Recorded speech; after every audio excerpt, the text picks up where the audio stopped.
മൗലവി, ഇന്നത്തെ വിഷയം കോപം തകർക്കുന്ന ദാമ്പത്യങ്ങൾ. എന്താണ് ആ വിഷയത്തിൽ ശ്രോതാക്കൾക്ക് ആദ്യമായി ഒരു വിവരം കിട്ടേണ്ടത്? നമ്മൾ ഏറ്റവും സമാധാനത്തിൽ കഴിയേണ്ട കുടുംബത്തിൽ പേടിച്ച് കഴിയുന്നവരാണ് ഈ ദേഷ്യപ്പെടുന്നവരോടൊപ്പം ജീവിക്കുന്ന ആൾക്കാർ. ഇപ്പോൾ ഭർത്താവ് ദേഷ്യക്കാരനാണെങ്കിൽ ഭാര്യ മക്കളൊക്കെ എന്ത് ചെയ്യും? അവിടെ അങ്ങനെ പേടിച്ചാണ് കഴിയണത്. ശരിക്കും വാപ്പ വരുമ്പോഴും ഭർത്താവ് വരുമ്പോഴൊക്കെ ഒരു സമാധാനമല്ലേ ഉണ്ടാവേണ്ടത്. അതേപോലെ തന്നെ ഉമ്മ ദേഷ്യക്കാരിയാണെങ്കിൽ പൊതുവെ മക്കളെന്ത് ചെയ്യും?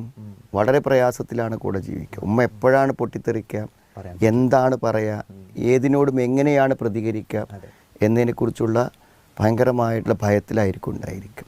അതേപോലെ തന്നെ ആര് ദേഷ്യക്കാരാണെങ്കിലും ഇങ്ങനത്തെ ഒരു അവസ്ഥ ഉണ്ടാവും. അപ്പോൾ ഈ ദേഷ്യവും കോപവും മറ്റുള്ളവരുടെ ജീവിതത്തെ, കൂടെ ജീവിക്കുന്നവരെ വല്ലാതെ പ്രയാസപ്പെടുത്തും എന്നുള്ളതാണ്. പിന്നെ അതോടൊപ്പം തന്നെയുള്ള വിഷയം ഇപ്പോൾ നമുക്കറിയാം, ചില ഭർത്താക്കന്മാരൊക്കെ എന്ത് ചെയ്യുന്നു ചോദിച്ചാൽ നിരന്തരം ഭാര്യമാരെ ചീത്ത പറഞ്ഞുകൊണ്ടിരിക്കും.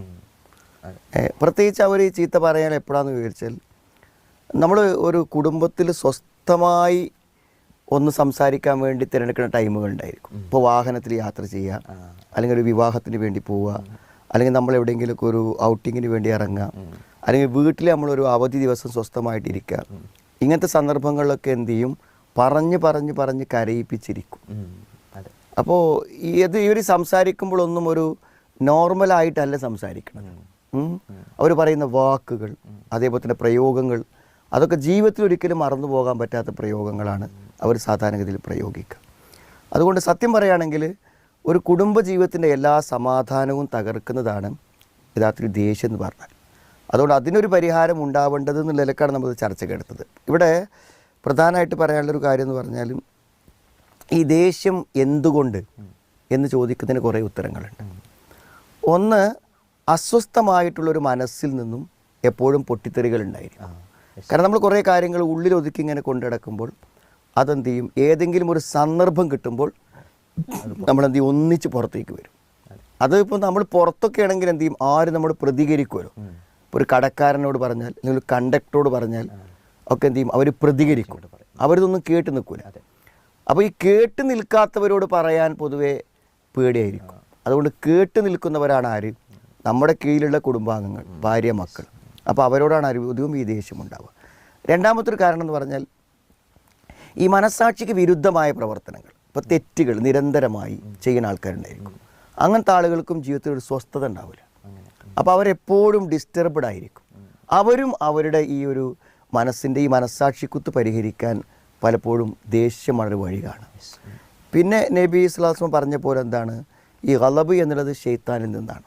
അതുകൊണ്ടാണല്ലോ ഈ പിന്നെ കഴുത്തിലെ ഞരമ്പൊക്കെ വീർത്ത് ആകെ ഒരവസ്ഥയിൽ നിൽക്കുന്ന ആളോട് ഈ പറഞ്ഞു, എനിക്ക് അയാൾ ഒരു വാക്കറിയാം, അതയാൾ പറയുകയാണെങ്കിൽ ഇതൊക്കെ അദ്ദേഹത്തിന് പരിഹരിക്കുമെന്ന് പറഞ്ഞിട്ട് അഊദു ബില്ലാഹി മിനശ് ശൈത്വാനിർ റജീം എന്ന് പറഞ്ഞല്ലോ. അപ്പോൾ അത് യഥാർത്ഥത്തിൽ എന്താണ്? പിശാചിന് ഈ ദേഷ്യത്തിൽ വലിയൊരു പങ്കുണ്ട്. കാരണം ഒരു മനുഷ്യൻ്റെ ജീവിതത്തെ തകർക്കാൻ നമ്മളിതിൽ പറഞ്ഞതുപോലെ ദേഷ്യത്തിന് പറ്റും. ചിലപ്പോൾ ഒരു കൊലപാതകം നടക്കാം, ചിലപ്പോൾ ഒരു ത്വലാക്ക് നടക്കാം, ചിലപ്പോൾ ഒരു ബന്ധം അതോടുകൂടെ മുറിഞ്ഞു പോകും. ഇനി എനിക്ക് അങ്ങനത്തെ ഒരു ഭർത്താവില്ല, ഇനി എനിക്ക് അങ്ങനത്തെ ഒരു വാപ്പല്ല, അങ്ങനത്തെ പ്രഖ്യാപനങ്ങൾ കേട്ടില്ലേ? ഇനി എനിക്ക് അങ്ങനെ ഒരു മകനില്ല എന്നൊക്കെ പറഞ്ഞ ബന്ധങ്ങൾ എന്ത് ചെയ്യും? ഒരു സെക്കൻഡ് കൊണ്ട് മുറിച്ച് കളയും. അപ്പോൾ ഇതൊക്കെ പിശാചിന് ഇഷ്ടമുള്ള പ്രവർത്തനങ്ങളാണ്, പ്രത്യേകിച്ച് ഭാര്യ ഭർത്താക്കന്മാരുടെ കലഹം. അപ്പോൾ അതിന് ഏറ്റവും അധികം പിശാച് ഉപയോഗിക്കുന്ന ഒരു മാർഗ്ഗമാണെന്ത്? ദേഷ്യം. ആ നിലക്കും ദേഷ്യം എന്ത് ചെയ്യാം? വരാം. അപ്പോൾ ഈ ദേഷ്യം എന്നുള്ളത് പാടില്ല എന്ന് നബി സ്വല്ലല്ലാഹു അലൈഹി വസല്ലം നമ്മളോട് വസിയത്ത് ചെയ്തൊരു കാര്യമാണ്. നമ്മളോട് ഉപദേശം ചോദിച്ചാൽ ലാ തഗ്ളബ് എന്നുണ്ട്, ദേഷ്യപ്പെടരുത്. അപ്പോൾ ദേഷ്യപ്പെടാൻ പാടില്ല എന്നുള്ളത് ഒരു പ്രവാചകൻ്റെ ഒരു അധ്യാപനമാണ്. അതുകൊണ്ട് നമ്മളത് മാത്രമല്ല, ദേഷ്യത്തെ നിയന്ത്രിക്കുന്നവർക്ക് സ്വർഗമുണ്ട് എന്ന ആശയത്തിൽ ഹദീസുകൾ വന്നിട്ടുണ്ട്. അപ്പോൾ നമ്മളെന്ത് ചെയ്യണം? ഈ കേൾക്കുന്ന എല്ലാ ആളുകളും എന്ത് ചെയ്യണം? ഈ ചർച്ച മുന്നോട്ട് പോകുമ്പോൾ എന്താണ്? ദേഷ്യം എന്നുള്ളത് ഇനി എൻ്റെ കുടുംബത്തിലൊരു വിഷയമാവരുത്. എൻ്റെ ദേഷ്യം എൻ്റെ മക്കൾക്കോ എൻ്റെ ഭാര്യക്കോ അല്ലെങ്കിൽ എൻ്റെ ഭർത്താവിനോ എൻ്റെ കുടുംബാംഗങ്ങൾക്കോ ഒരു ബുദ്ധിമുട്ടാവരുത്. അതുകൊണ്ട് അതൊരു പരിഹരിച്ച് ഞാൻ മുന്നോട്ട് പോകും.